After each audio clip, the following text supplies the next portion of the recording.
Hi hello welcome back to Kavya Sagar YouTube channel. ನಾನು ನಿಮ್ಮ ಕಾವ್ಯ. ಈ ವ್ಲಾಗ್ ಮಂಗಳವಾರದ ವ್ಲಾಗ್ ಆಗಿರುತ್ತೆ.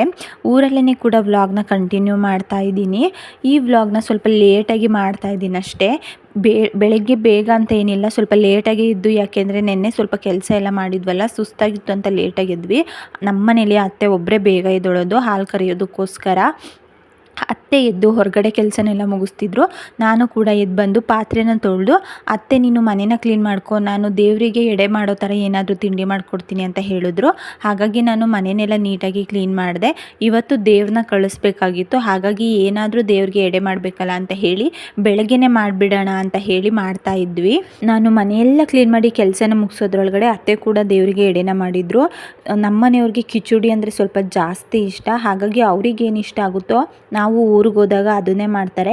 ಹಾಗಾಗಿ ದೇವ್ರಿಗೂ ಕೂಡ ಆಗುತ್ತೆ, ಹಾಗೆ ನಮ್ಮನೆಯವ್ರಿಗೂ ಇಷ್ಟ ಅಲ್ಲ ಅಂತ ಹೇಳಿ ಕಿಚುಡಿ, ಸಾಂಬಾರು ಮತ್ತು ಕಾಯಿ ರಸನ ಮಾಡಿದರು. ತುಂಬಾ ಚೆನ್ನಾಗಿತ್ತು. ದೇವ್ರಿಗೂ ಕೂಡ ಎಡೆ ಮಾಡಿ, ಅತ್ತೆ ನಮ್ಮ ಗಿಡದಲ್ಲೇ ಇದ್ದಂಥ ಹೂನ ತುಂಬ ದಿನ ಆಗಿತ್ತು ನಾವು ಎತ್ತಿರಲಿಲ್ಲ, ದೇವ್ರು ಹೋಗೋ ದಿನ ಎತ್ತಿ ಕಟ್ಟಿ ಹಾಕಿದ್ರಾಗುತ್ತೆ ಅಂತ ಹೇಳಿ, ಸೊ ನಿನ್ನೆ ಪೂರ್ತಿ ಎಲ್ಲದನ್ನು ಎತ್ಕೊಂಡು ದೇವರಿಗೆ ಒಂದು ಚೆನ್ನಾಗಿರೋ ಹಾರನ ಮಾಡಿ ಅತ್ತೆ ಕಟ್ಟಿ ಹಾಕಿದ್ರು.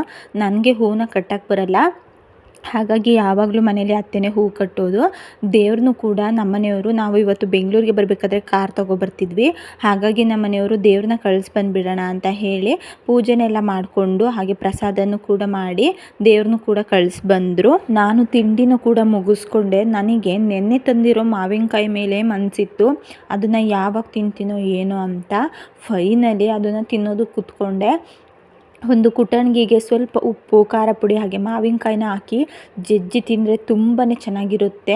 ನಾವು ಹಾಗೆ ಉಪ್ಪು ಖಾರನ ಬೆರೆಸ್ಕೊಂಡು ತಿನ್ನೋದಕ್ಕಿಂತ ಹೀಗೆ ಮಾಡ್ಕೊಂಡು ತಿಂದಾಗ ತುಂಬಾ ಚೆನ್ನಾಗಿರುತ್ತೆ.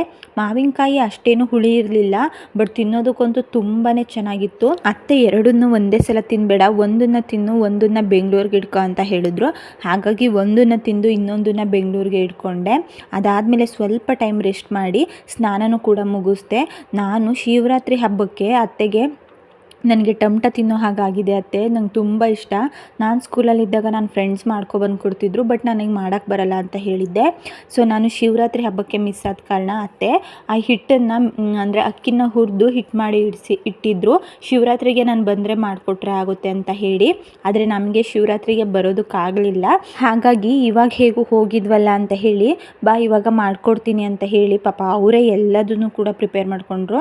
ನನಗೆ ಅದ್ರ ಪ್ರೊಸೀಜರ್ ಏನು ಕೂಡ ಗೊತ್ತಿರಲಿಲ್ಲ, ಹಾಗಾಗಿ ನಾನೇ ಮಾಡ್ತೀನಿ ಬಿಡು ಅಂತ ಹೇಳಿ ಪ್ರಿಪೇರ್ ಮಾಡಿದ್ರು. ತುಂಬಾ ಚೆನ್ನಾಗಿತ್ತು, ತುಂಬಾ ಚೆನ್ನಾಗಿ ಕಟ್ಕೊಟ್ರು. ನನಗಂತೂ ಟಮಟ ಅಂದರೆ ತುಂಬಾ ಇಷ್ಟ. ಸೊ ಅದನ್ನೆಲ್ಲ ಮಾಡಿದ ಮೇಲೆ ಅಡುಗೆ ಕೋಣೆ ಅಂತೂ ತುಂಬಾ ಗಲೀಜಾಗಿತ್ತು. ಆ ಬೆಲ್ಲದ ಪಾಕ, ಹಿಟ್ಟು ಎಲ್ಲ ಕೂಡ ಅಡುಗೆ ಮನೆ ತುಂಬ ಹರಿದೋಗಿತ್ತು. ಅದನ್ನೆಲ್ಲ ಕ್ಲೀನ್ ಮಾಡಬೇಕಲ್ಲ ಅಂತ ಹೇಳಿ ಅದನ್ನು ಸ್ವಲ್ಪ ಚೆನ್ನಾಗಿ ಕ್ಲೀನ್ ಮಾಡಿ ಅಡುಗೆ ಮನೆಯೆಲ್ಲ ಕ್ಲೀನ್ ಮಾಡಿಕೊಂಡು ಮತ್ತೆ ಒಂದು ಸಲ ಮನೇನ ನೀಟಾಗಿ ಒರೆಸ್ಕೊಂಡೆ. ಅತ್ತೆಗೆ ಸ್ವಲ್ಪ ಅದನ್ನೆಲ್ಲ ಮಾಡಿ ಕುತ್ತಿತ್ತಲೇ ಕುತ್ತಿ ಸೊಂಟ ಮತ್ತು ಕಾಲು ತುಂಬಾ ನೋವಾಗಿತ್ತು ಅಂತ ಹೇಳಿ ನಾನು ಮಲ್ಕೊಳ್ತೀನಿ ಅಂತ ಹೇಳಿ ಹೋದರು. ಅದಾದಮೇಲೆ ಆಚೆ ಕಡೆ ಬಂದರೆ ನಮ್ಮನೆಯವರು ಕಾರ್ನ ವಾಶ್ ಮಾಡ್ತಾಯಿದ್ರು. ಅವ್ರಿಗೆ ಸ್ವಲ್ಪ ರೇಗಿಸ್ಕೊಂಡು ಕೀಟ್ಲೆ ಮಾಡಿಕೊಂಡು ನಾನು ನೀರನ್ನ ಎತ್ತಿ ಕೊಡ್ತಿದ್ದೆ. ಪಕ್ಕದಲ್ಲೇ ಟ್ಯಾಂಕ್ ಕೂಡ ಇತ್ತು, ಅದರಿಂದ ನೀರು ಎತ್ತಿ ಕೊಡ್ತಿದ್ದೆ. ನಾವು ಏನಾದರೂ ತುಂಬ ಲಗೇಜ್ ಇದ್ದರೆ ಮಾತ್ರ ಬೆಂಗಳೂರಿಗೆ ಕಾರ್ ತರೋದು, ಯಾಕೆಂದರೆ ಬೆಂಗಳೂರಲ್ಲಿ ನಿಮಗೆ ಗೊತ್ತಿರುತ್ತೆ, ಯಾವುದೇ ಒಂದು ಗಾಡಿನ ನಿಲ್ಲಿಸೋದಕ್ಕೂ ಕೂಡ ಸ್ಪೇಸ್ ಇರಲ್ಲ. ಅದರಲ್ಲಿ ನಮ್ಮವೇ 2 ಗಾಡಿ ಆಲ್ರೆಡಿ ಬೆಂಗಳೂರಲ್ಲಿ ಇರೋದ್ರಿಂದ ಅದನ್ನು ನಿಲ್ಲಿಸ್ಕೊಂಡು ಕಾರ್ನು ಕೂಡ ನಿಲ್ಲಿಸ್ಕೊಳ್ಳೋದು ಅಂದರೆ ಸ್ವಲ್ಪ ಹಿಂಸೆ ಆಗುತ್ತೆ. ಹಾಗಾಗಿ ನಾವು ಯಾವಾಗಲೂ ಬೆಂಗಳೂರಿಗೆ ಕಾರ್ ತರೋದಿಲ್ಲ. ಈ ಸಲ ನಮಗೆ ಸ್ವಲ್ಪ ತೆಂಗಿನಕಾಯಿ ಅವಶ್ಯಕತೆ ಜಾಸ್ತಿ ಇತ್ತು, ಮುಗ್ದೋಗಿದ್ದು, ಹಾಗಾಗಿ ಬಸ್ಸಲ್ಲಿ ಕ್ಯಾರಿ ಮಾಡೋದಕ್ಕಾಗಲ್ಲ ಲಗೇಜ್ನ. ಹಾಗೆ ಅಕ್ಕಿ, ರಾಗಿ, ತೆಂಗಿನಕಾಯಿ ಇವು ಎಲ್ಲವನ್ನೂ ಕೂಡ ತಗೊಂಡು ಹೋಗಬೇಕಾಗಿತ್ತು. ಹಾಗಾಗಿ ನಾವು ಕಾರ್ ತೊಗೊಂಡು ಹೋದ್ರೇ ಬೆಟರ್ ಅಂತ ಹೇಳಿ ಬೆಂಗಳೂರಿಗೆ ಕಾರ್ನೇ ತೊಗೊಂಡು ಹೋಗೋಣ ಅಂತೇಳಿ ಕಾರ್ನ ತೊಗೊಂಡು ಮನೆಯಿಂದ ಹೊರಟ್ವಿ. ನಾವು ಹೊರಟಾಗ 6 ಗಂಟೆ ಆಗಿತ್ತು. ನಾನು ಇವಾಗ ಒಂದು ವಾರದಲ್ಲಿನೂ ಕೂಡ ಅಮ್ಮ ಮನೆಗೆ ಹೋಗಿದ್ದೆ ಅಂತ ಹೇಳಿ ಈ ಸಲ ಏನು ಹೋಗೋದು ಬೇಡ ಅಂತ ಅಂದ್ಕೊಂಡಿದ್ದೆ. ಅದರಲ್ಲೂ ಅಮ್ಮ ಕೂಡ ದೇವಸ್ಥಾನಕ್ಕೆ ಹೋಗಿದ್ದರು. ಅವ್ರು ಬಂದಿರ್ತಾರೋ ಇಲ್ವೋ, ಬೇಡ ಹೋಗೋದು, ಡೈರೆಕ್ಟ್ ಬೆಂಗಳೂರಿಗೆ ಹೋಗಿಬಿಡೋಣ, ಟೈಮ್ ಆಗಿಬಿಡುತ್ತೆ ಅಂತ ಅಂದ್ಕೊಂಡಿದ್ದೆ. ಆದರೆ ನಮ್ಮನೆಯವರು ಒಂದು ಸಲ ನೋಡ್ಕೊಂಡು ಹೋಗೋಣ ನಡಿ ಅಂತ ಹೇಳಿ ಬಂದರು. ನಾನು ಯಾರಿಗೂ ಕೂಡ ಬರ್ತೀನಿ ಅಂತ ಹೇಳಿರಲಿಲ್ಲ. ನನ್ನ ತಂಗಿಗಂತೂ ತುಂಬಾ ಖುಷಿಯಾಯಿತು ನೋಡಿ. ಅವಳು ಅವಾಗಿನೂ ಕೂಡ ಆಫೀಸಿಂದ ಮನೆಗೆ ಬಂದಿದ್ಲಂತೆ. ಕಾಲ್ ಮಾಡಿದ್ದೆ, ಬಟ್ ಬರ್ತೀನಿ ಅಂತ ಹೇಳಿರಲಿಲ್ಲ. ಅವಳು ಅದನ್ನೇ ಹೇಳ್ತಿದ್ಳು, ಈಗೇನು ಕಾಲ್ ಮಾಡಿದ್ದೆ ತಾನೇ, ಹೇಳಬೇಕು ಏನಾದರೂ ಮಾಡ್ತಿದ್ದೆ ಅಂತ. ಸೊ ನಾವು ಕೂಡ ತುಂಬ ಬೆಂಗಳೂರಿಗೆ ಎಲ್ಲಿ ಲೇಟಾಗಿ ಬಿಡುತ್ತೋ ಅಂತ ಸ್ವಲ್ಪ ಅರ್ಜೆಂಟಲ್ಲೇ ಹೋಗಿದ್ವಿ. ಮತ್ತು ನೈಟ್ ಜರ್ನಿ ಮಾಡೋದು ಸ್ವಲ್ಪ ಕಷ್ಟ ಅಂತ ಹೇಳಿ ನಾವು ಜಾಸ್ತಿ ಹೊತ್ತೇನೂ ಇರಲಿಲ್ಲ, ಒಂದು ಅರ್ಧ ಗಂಟೆನೂ ಇರಲಿಲ್ಲ. ಕಾಫಿನ ಕುಡಿದ್ಬಿಟ್ಟು ಹಾಗೆ ಸ್ವಲ್ಪ ಫ್ರೂಟ್ಸ್ನ ಕೊಟ್ಟರು, ತಿಂದ್ಕೊಂಡು ಬಂದ್ವಿ. ಅಮ್ಮಂಗಂತೂ ಇವತ್ತು ನೋಡಿ ಮತ್ತು ನಾಳೆ ನೋಡೋದು ಅಂದರೂ ಖುಷಿಯಾಗುತ್ತೆ. ಯಾವಾಗಲೇ ಊರಿಗೆ ಬಂದರೂ ಕೂಡ ಬಾ ಬಾ ಬಾ ಅಂತ ಕರೀತಾರೆ. ಸೊ ನನಗೆ ನಮ್ಮ ಕವನನಿಗಿಂತ ನನಗೆ ಬೋಸಿ ನೋಡೋದೇ ಖುಷಿ. ಇಲ್ಲಿ ಊರ ಮನೆ ಸುದ್ದಿ ಎಲ್ಲ ನನ್ನ ಹತ್ರ ಡಿಸ್ಕಷನ್ ಮಾಡ್ತಾ ಇದ್ದಾರೆ, ಹೇಳ್ತಾ ಇದ್ರು ಏನೇನು ಆಗಿರುತ್ತೆ ಏನೇನು ಆಗಲ್ಲ ಅದನ್ನೆಲ್ಲ. ಡೈಲಿ ಫೋನ್ ಮಾಡ್ತೀವಿ ಆದರೂ ಕೂಡ ಡೈರೆಕ್ಟಾಗಿ ಕೂತ್ಕೊಂಡು ಮಾತಾಡ್ತೀವಲ್ಲ, ಆ ಫೀಲ್ ಫೋನಲ್ಲಿ ಮಾತಾಡಿದಾಗ ಆಗಲ್ಲ. ಎಲ್ಲದನ್ನು ಮಾತಾಡಿಕೊಂಡು ಅಮ್ಮ ನನಗೆ ಏನೇನೆಲ್ಲ ಕೊಡಬೇಕು, ಹಾಗೆ ಊರಿನ ನಾನಂತೂ ಅತ್ತೆ ಮನೆಯಿಂದ ತುಂಬಾ ಐಟಮ್ ತಂದಿದ್ದೆ. ಅತ್ತೆ ನನಗೆ ಏನೇನು ಬೇಕು ಪ್ರತಿಯೊಂದನ್ನು ಕೂಡ ಕೊಟ್ಟು ಕಳಿಸಿದ್ರು, ಏನನ್ನು ಕೂಡ ಮಿಸ್ ಮಾಡಿರಲಿಲ್ಲ. ಹಾಲೊಂದನ್ನು ತಂದಿರಲಿಲ್ಲ, ಯಾಕೆ ಅಂದರೆ ನಾವು ಹೋಗೋದು ಎಷ್ಟೊತ್ತಾಗುತ್ತೋ ಏನೋ, ಹಾಲು ತಗೊಂಡೋದ್ರೆ ಒಡೆದೋಗ್ಬಿಡುತ್ತೆ ಅಂತ ಹೇಳಿ. ಆದರೆ ಅಮ್ಮ ಬಿಡಲೇ ಇಲ್ಲ, ತಗೊಂಡೋಗು ಕಾಸ್ಕೊಂಡ್ರೆ ಏನೂ ಆಗಲ್ಲ ಚೆನ್ನಾಗಿರುತ್ತೆ ಅಂತ ಹೇಳಿ 1 ಲೀಟ್ರಷ್ಟು ಹಾಲನ್ನು ಕೂಡ ಬಾಟ್ಲಿಗೆ ತುಂಬಿ ಕೊಟ್ಟರು. ನಾನಾದರೆ ಒಂದು ಎಡ್ವರ್ಟಿಂಗ್ ಕೆಲಸ ಮಾಡಿಬಿಟ್ಟಿದ್ದೆ ಆಲ್ರೆಡಿ. ನಾವು ಮನೆಗೆ ಹೋಗೋದಕ್ಕೂ ಅಮ್ಮ ದೇವಸ್ಥಾನದಿಂದ ಬರೋದಕ್ಕೂ ಒಂದೇ ಟೈಮ್ ಆಗಿತ್ತು. ಪಾಪ ಅವರು ಒಂದೇ ಟೈಮಲ್ಲಿ ಬಂದ್ರಿಂದ ಸ್ವಲ್ಪ ಟೈಮ್ ಆಗಿತ್ತು ಹಾಲನ್ನ ಡೈರಿಗೆ ಹಾಕೋದಕ್ಕೆ. ಹಾಗಾಗಿ ಒಂದೇ ಉಸಿರಿಗೆ ಹಾಲನ್ನ ಕರ್ಕೊಂಡು ಡೈರಿಗೆ ಹಾಲು ಹಾಕಿ ಬರ್ತೀನಿ ಅಂತ ಹೇಳ್ತಿದ್ರು.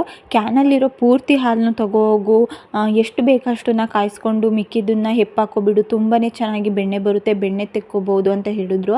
ಬಟ್ ನಮಗೆ ಅಷ್ಟು ಹಾಲು ತರೋದು ವೇಸ್ಟ್ ಅಂತ ಅನಿಸುತ್ತೆ. ಯಾಕೆಂದರೆ ನಾವು ಡೈಲಿ ಒಂದು 10 ರೂಪಾಯಿ ಹಾಲನ್ನ ಯೂಸ್ ಮಾಡ್ತೀವಿ, ನಾವು ಇಬ್ಬರು ಇರೋದ್ರಿಂದ. ಅದರಲ್ಲೂ ನನ್ನ ಹಸ್ಬೆಂಡ್ ಬೆಳಗ್ಗೆ 1 ಟೈಮ್ ಕಾಫಿ ಕುಡಿದ್ರೆ ಇನ್ನು ಸಂಜೆ ನಾನು ಒಬ್ಬಳೇ. ಹಾಗಾಗಿ ನಾನು ಅಷ್ಟೊಂದು ಹಾಲನ್ನ ತೊಗೊಬಂದು ಏನು ಮಾಡೋದು ಅಂತ, ನನಗೆ ಅಷ್ಟೊಂದು ಹಾಲು ಬೇಡ ಅಮ್ಮ, ಒಂದು 1/2 ಲೀಟರ್ ಅಷ್ಟು ಕೊಡು ಅಂತ ಹೇಳಿ 1/2 ಲೀಟರ್ ಅಷ್ಟನ್ನು ಇಸ್ಕೊಬಂದೆ.